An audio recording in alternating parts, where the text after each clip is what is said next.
Welcome to Real Life and Real Estate. I'm Nikki Robbs, your local real estate agent. With me today is Colby Larson. Hello. If you remember Colby from last year, we talked about selling the nicest home on the block. And if you are thinking of selling, you should still listen to that episode. It's going to be applicable for a very long time. Yes, it will be, yeah. Probably generations. Yeah, forever. Forever. We made the one piece of content that's going to work for generations. Yeah, exactly. Just go listen to it in like 2140. It'll still be the same. Yeah, it probably will, unless an apocalypse happens. I hope not. Which has never happened yet, so we're good. But Colby has recently made a shift to being a commercial broker, and I have really enjoyed picking his brain about all the things that he gets to see that I don't. And today we want to answer a question that I think a lot of you are asking. Your hobby became a business, and now it's taken over your house. So what is next? What is next when your hobby your business has outgrown your garage, it's outgrown your home, maybe it's mostly in your car because all you do is go to markets all the time and your car is constantly full of product. Yep. Like you need space and you need a place to grow. So what happens next? Because don't call me because you don't actually want a new house. Nope. No. What do we do? That would be an expensive expansion. Yeah. So I mean, let's break it down into a couple different sections. I mean, first off, it really depends on what your business is. Are you creating something? Is it something that you're selling on Etsy for the most part right now, or selling to family, friends? Are you kind of a full retail shop? Do you do services? Are you a general contractor, or do you do haircuts? So there's a number of different businesses that you can have, and they are all going to kind of dictate. The first step that I would recommend is figuring out what location you want with your business. Do you need to be visible to clientele that are just walking down the street?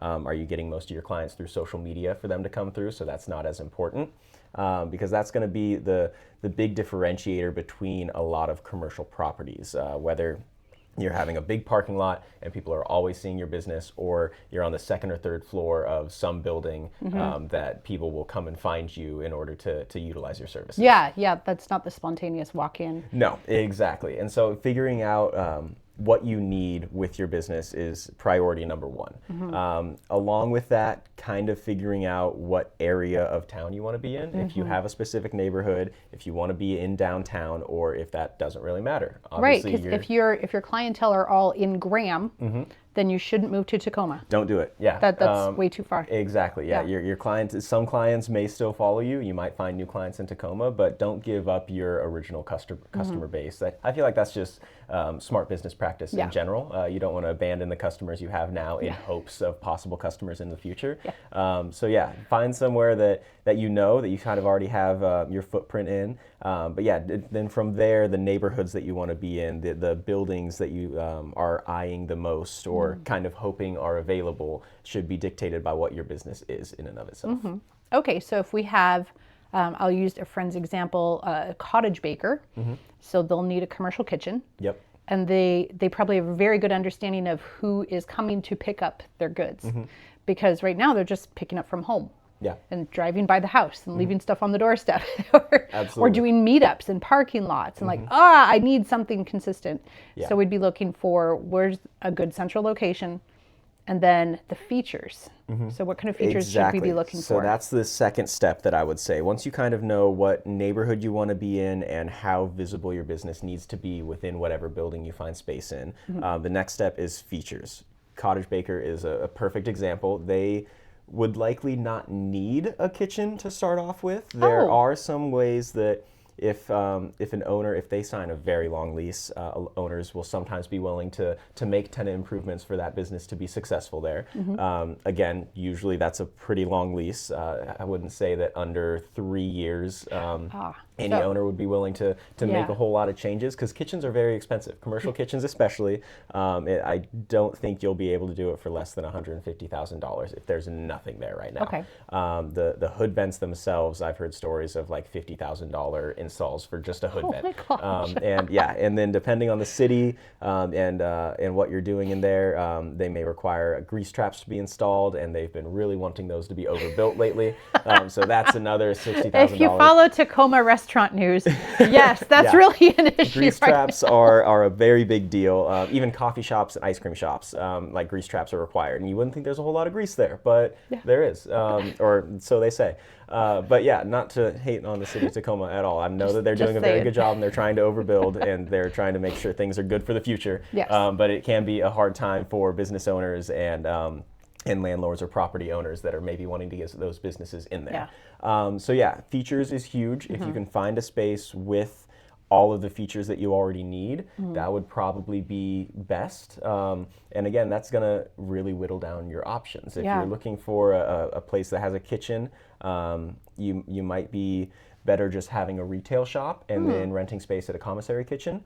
And that way you're at least still showing off your products and able to serve your products at one location, but then maybe building it off site if that works out for you and is cheaper in the long run, because obviously you'd be paying the lease amount at your retail area and at the kitchen, so that would be extra. But other features, I mean, but that might be just the first next step to grow. Build your brand, build the loyalty, build the clientele, and be like, and really get your reputation beyond, I moved out of my house. Yay. Exactly. Yeah, exactly. So, I mean, that's for the kitchens. The kitchens are a big one. I mean, even restaurants, bars, any place that's going to need something like that, it can be a big undertaking, and finding those locations can be difficult. But it's not just kitchens that people might need features for. If you're going to be anything that's using a lot of power. I know that recently I've talked with someone that wanted to put in a salt spa, and so that one, it was interesting. It was a really cool idea. I thought it was awesome, but they do have special requirements that they'd need if they're going to be bringing in a sauna and having a cold plunge bath. The electrical requirements for that, some older buildings might not be wired for that, and then you're having to ask, would the owner be okay with us changing wiring to get a larger plug to supply more power for the sauna? Is if it's not on the first floor, is the building itself going to be able to support the weight of a tub that wasn't there before going in? So it's a lot of little questions like that you can try to verify before reaching out to people, but a lot of times those answers aren't going to be on listings. So you will have to just be talking to the property manager or the leasing agent, whoever's going to know about that, to figure out if this space is actually going to be able to suit your needs. So we go from location to features, and then after we kind of figure out what we need there, really the last step is figuring out what you can afford. The biggest thing I want to point out to people that may not have leased commercially before is that commercial leases, when you sign them, you are obligated for the entire lease amount. If you sign a 3-year lease for $1,000 a month, you are basically signing on to owe the owner $36,000 total. It's not like residential where a year and a half down the road, you're like, oh, I need to move. I pay them 2 months rent and I'm able to get out of my lease. It doesn't work like that. You're on the hook for the entire lease amount.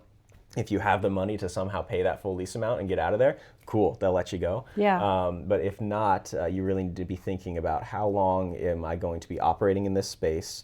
How long am I going to be doing this business? If it's a business that you started and you're really passionate about, I don't think that's necessarily an issue. Like, you want to be doing it for a long time, but I think figuring out if this space is right for you for a long period of time, determining what you want that lease amount to be or that lease term to be. I think that is a great step where most small businesses would benefit from having a business coach, of helping them walk through the growth plan and, okay, you're ready. You're definitely ready now. Or what do you think of this property? What do you think of this lease? And someone can come alongside you.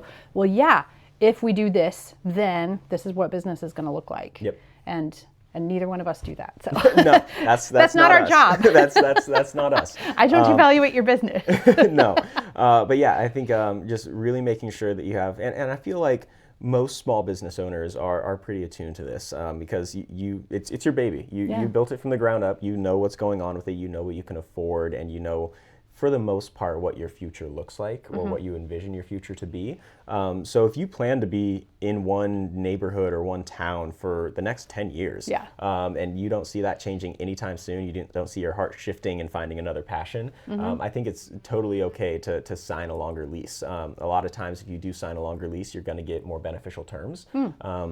Normally, annual increases are baked into every commercial lease that we do, and if you have a longer term, it's a lot more likely that you're going to be able to get more beneficial increases as you go on. You might be able to get the owner to contribute some to any tenant improvements you're going to make, or any tenant nice. improvements you'd like them to make.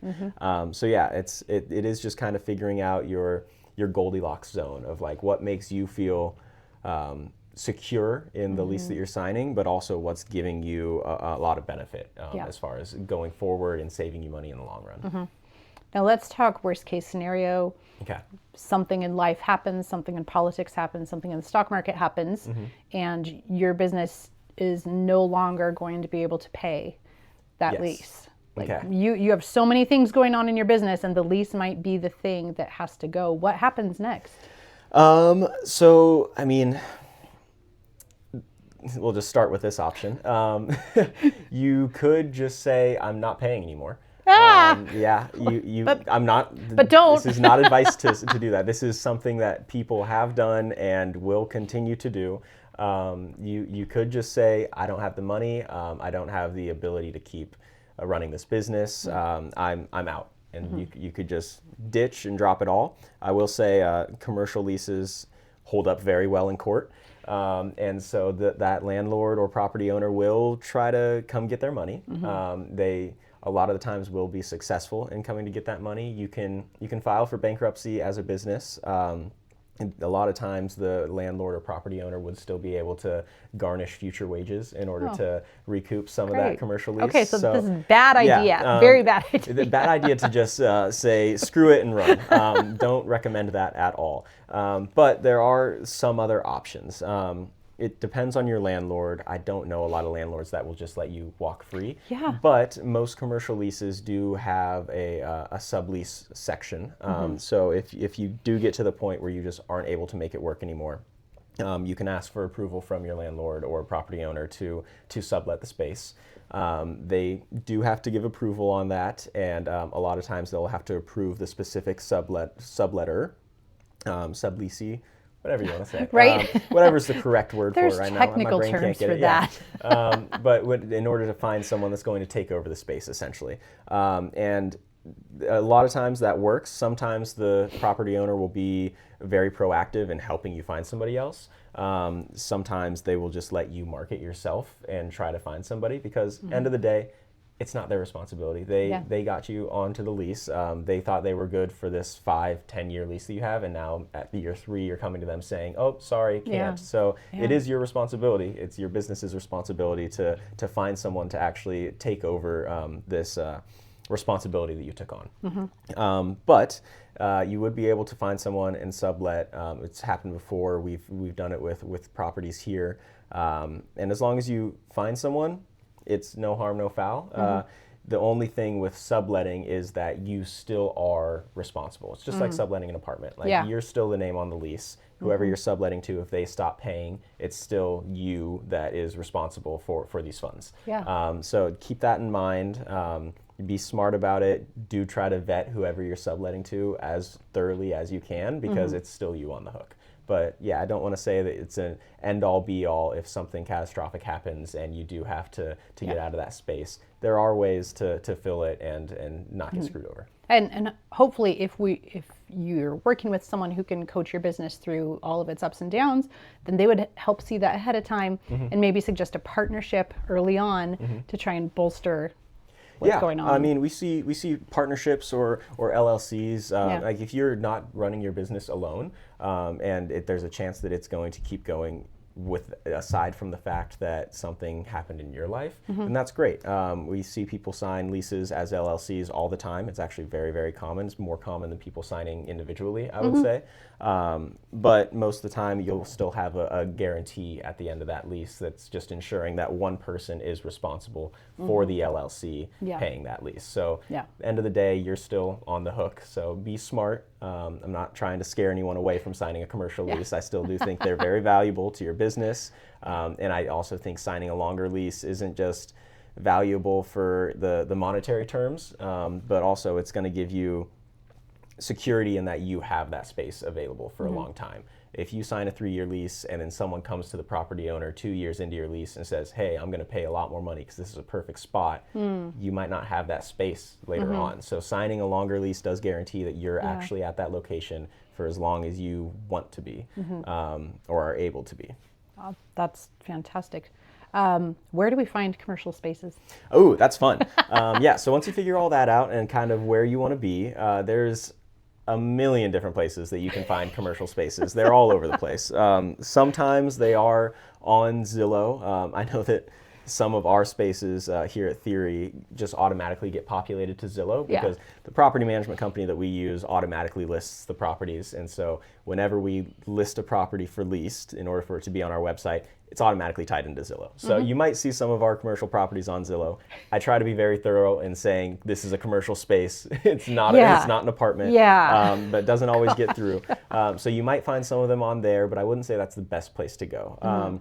LoopNet is a very, very good system. It's loopnet.com. It's run by CoStar, who is a big commercial property leasing entity, and they market it very well. It's pretty much Zillow for commercial spaces, and that would be my number one go-to for offices, industrial, even some retail. The only issue with LoopNet is that it's not the widest net that you can be casting. Not everyone, if you have a mom and pop property owner that just owns 1 or 2 commercial spaces in downtown Sumner or downtown Puyallup, they probably aren't posting their stuff on LoopNet. They probably don't have an account and a license to be listing stuff on LoopNet. So they'll go to Craigslist and Facebook Marketplace. And I do think that even personally, I've seen a lot of hits from listing spaces on Facebook and Craigslist. I think that that's kind of the best place to get up and coming businesses. And even then, businesses that have been operating for 10 plus years, they're looking on Facebook and Craigslist too. So I would highly recommend going there. If you have access to the commercial MLS or you have a commercial broker that's searching for you, they'll be able to look on there as well.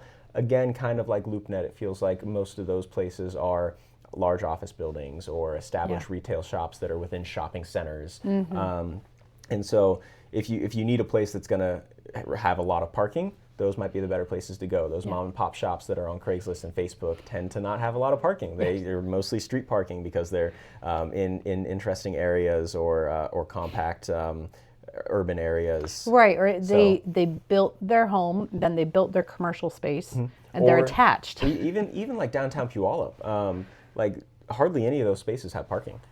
Some of them off like the back alleys have parking back there, but most of them it's street parking or those like 2-hour parking lot across from Anthem Coffee or the Park and Ride. So that's pretty much the only options you have. So and then out in Parkland and parts of South Hill, you'll have they built their piano studio in the backyard. So it's essentially an ADU, but it's commercial. Yeah. Like, Yeah, exactly. I would try to double check on those if your business is going to be able to operate out of that.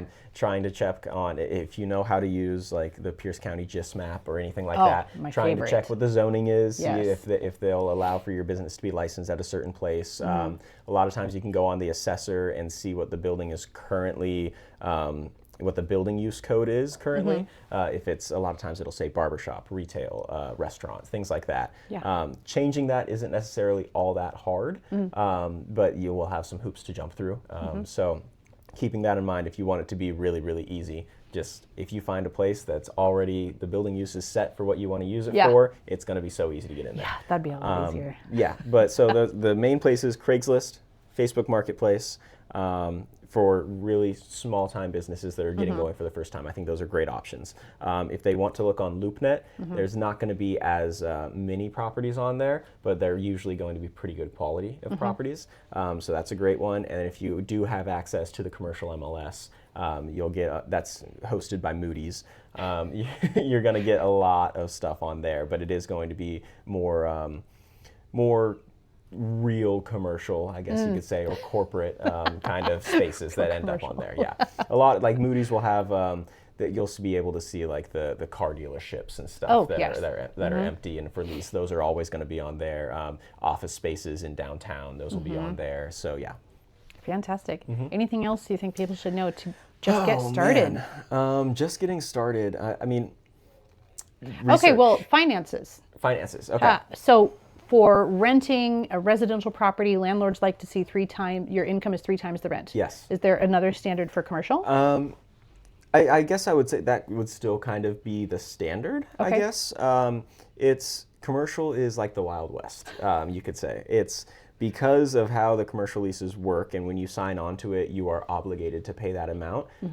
I wouldn't say it's as in depth, and the eviction process is not as difficult as residential is, where if someone stops paying, it could take 6 to 8 months to actually get them out, or get your money back, or get them out and not get your money back. Yeah. So there's a number of things that can go wrong with residential. So they are always very strict on that three times the monthly rent for your income. Commercial, they don't necessarily need all of that.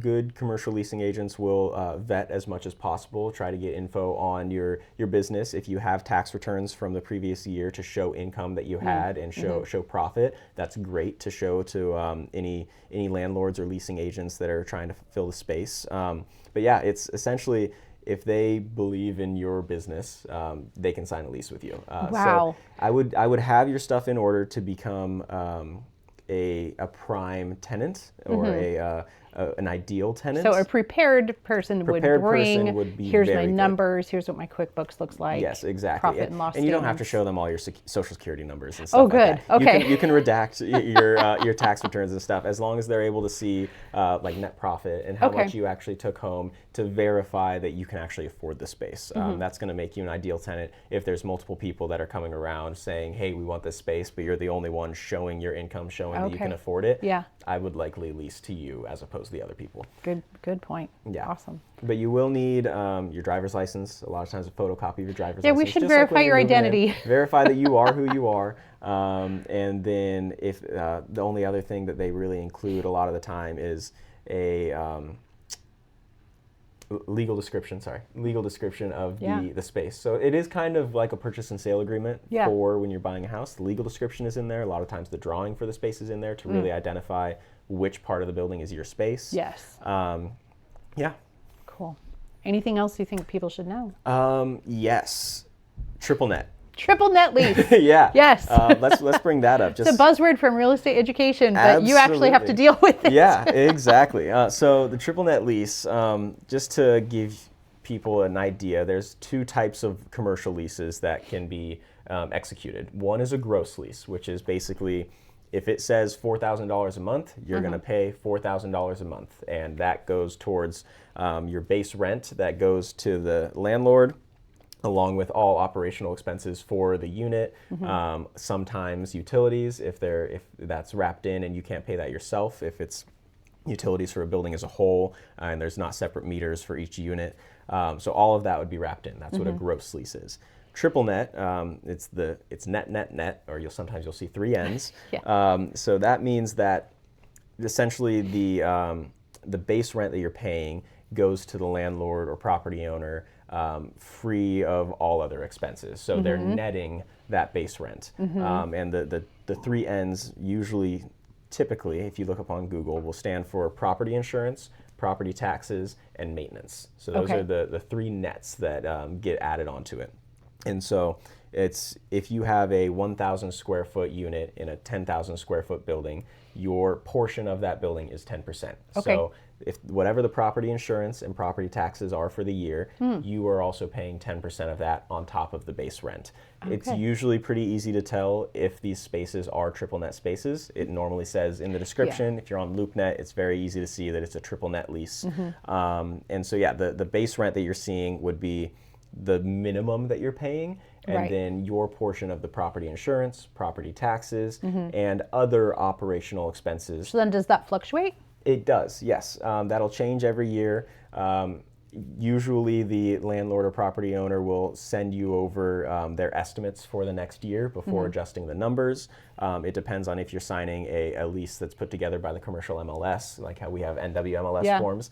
Sometimes there's commercial MLS leases, sometimes there's commercial leases that are just put together aside from that. And and probably so by a lawyer. It depends on the wording, on if they are required to supply you with an estimate of the next year or a recap of this previous year. And if it's using the commercial MLS lease, sometimes they'll be able to, if the estimate that they showed you at the beginning of the year was lower than their actual cost for the year, they can back charge you for those actual costs if they document it. If it was higher, then they can prorate that what amount that you overpaid to your next operational expenses cost. Okay, so it really depends. It does depend. Okay. It does fluctuate, but it's really just if property insurance goes up, if property taxes go up, and if their costs for maintaining the building go up. Yeah. So that's could be utilities if you aren't paying utilities yourself. If it's a big office space and they pay for a janitorial staff to come through or frequent cleanings of the building, a lot of times that'll get wrapped into the operational expenses. And if they raise their prices, then this is also Exactly. going to go up. Exactly. So it's always going to go up.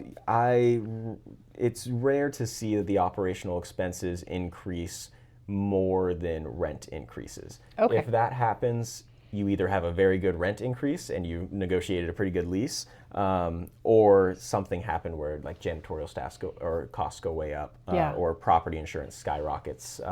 So it's a number of things that can go into it, but normally they kind of increase hand in hand at about the same rate. Okay, great. Thank you for the broad overview. Yes. Just getting started in commercial. So if you're looking for help getting started with a commercial space, please reach out to Colby. He's here at Theory. His email will be in the show notes. I almost spilled that coffee. And we'll also provide you with some links below to get started on how do you find LoopNet, how do you find Moody's. Never heard of Moody's So before. Moody's normally you have to be a licensed agent in order to see so we're that. not So sending don't you worry there. about Moody's. Not sending you there. LoopNet, Craigslist, and Facebook Marketplace will be perfect. Yeah. Well, everyone knows how to find Facebook Marketplace. Yeah, I'm not going to give you a link to that. And I will say a little tip too. It depends where they're at in Facebook Marketplace. So I would just really recommend going to the search bar once you're in Marketplace and maybe typing commercial space or something like that, because sometimes they'll put them under properties for lease, but that can get kind of mixed in with residential That could be spaces rooms. too. Yeah. Exactly. So I when I put stuff on Facebook Marketplace, I normally list it as miscellaneous, and then that way the title of it, instead of 0 beds, 2 baths, the title of it can be commercial space in this neighborhood, this many square feet. That's a good tip. Just maybe search commercial space. You should still get all the ones that are actually listed as rentals, and you also get the ones that fall into miscellaneous or wherever else anyone else puts But them. using the word commercial is a good tip. Yeah, Okay, absolutely. good to know. Or Good to know. retail or whatever exactly you're looking for. Yeah, use buzzwords, use keywords. Use Just like the how you keywords. Google search. And keep trying. If you didn't And get what keep you trying. wanted, just Keep try a coming different back. word. Yep, absolutely. Awesome. Thanks so much for being here. Of course. This was fun. And I said it before, but I'll say it again because I almost spilled the coffee last time. If you'd like to reach Colby, his email and contact information will be in the show notes. And if you have any other commercial questions, please just reach out. We'd be happy to help. We have a number. Sorry, you keep going. I'll jump in again after. I was just going to say. No, say it now. Okay, cool.